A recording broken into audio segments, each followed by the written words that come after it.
Azərbaycan Milli Elmlər Akademiyasının Folklor İnstitutu, UNESCO üzrə Azərbaycan Respublikasının Milli Komissiyası, UNESCO üzrə Türkiyə Respublikasının Milli Komissiyası, Türk Mədəniyyəti və İrsi Fondu və Türkiyənin Hacettepe Universitetinin birgə təşkilatçılığı ilə 1-ci Türkoloji Qurultayının 100 illiyinə həsr olunmuş Türkoloji folklorşünaslıq nəzəri konteksti, praktik yönləri və təhlil perspektivləri mövzusunda 8-ci Ortaq Türk keçmişindən Ortaq Türk gələcəyinə beynəlxalq elmi simpozium baş tutub. Açılış mərasimində çıxış edən Azərbaycan Milli Elmlər Akademiyasının prezidenti akademik İsa Bibəyli bu mötəbər elmi toplantının Azərbaycan Respublikası prezidenti İlham Əliyevin 1-ci Türkoloji Qurultayın 100 illik yubileyinin qeyd olunması ilə bağlı imzaladığı sərəncamının icrasından irəli gələrək Türk Dünyası həftəsi çərçivəsində təşkil olunduğunu diqqətə çatdırıb. Alim simpoziumun həm tarixi məsuliyyət, həm də müasir elmi çağırışlar baxımından xüsusi əhəmiyyətə malik olduğunu vurğulayıb. Azərbaycanda türkologiya elminin müstəqillik illərində də ardıcıl və məqsədyönlü şəkildə inkişaf etdirildiyini deyən AMİA rəhbəri diqqətə çatdırıb ki, 100 il əvvəl keçirilmiş 1-ci Türkoloji Qurultayda dünyanın 26 ölkəsindən 131 nümayəndə iştirak etmişdisə, bugün yubiley tədbirlər çərçivəsində təşkil olunan konqres və simpoziumlarda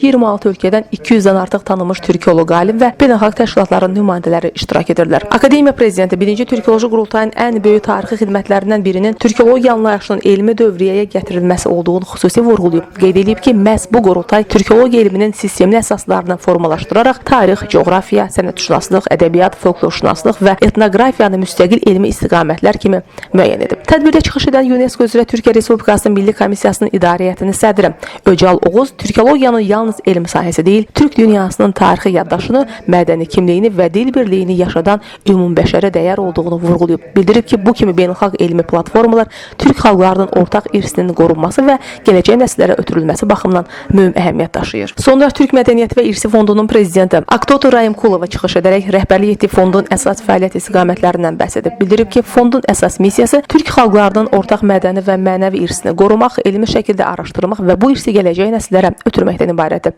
Məhz bu baxımdan ortaq Türk keçmişindən ortaq Türk gələcəyinə mövzusu fondun məqsədləri ilə tam uzlaşır. UNESCO üzrə Azərbaycan Respublikasının Milli Komissiyasının 1-ci katibi Mustafa Şabanov bugünkü simpoziumun 1-ci Türkoloji Qurultayın 100 illiyi ilə bağlı keçirilən tədbirlər sırasında xüsusi əhəmiyyət kəsb etdiyini bildirib. Vurğulayıb ki, Bakıda Türk Dünyası həftəsinin təşkili Türk dünyasının elmi, mədəni və mənəvi birliyinin keyfiyyətcə yeni mərhələyə daxil olduğunu göstərir. Onun sözlərinə görə Türk Dövlətləri Təşkilatı, Türksoy, Beynəlxalq Türk Akademiyası, TürkPAV, Türk Mədəniyyəti və İrsi Fondu kimi qurumlar Türk xalqları arasında əlaqələrin genişlənməsinə mühüm rol oynayır.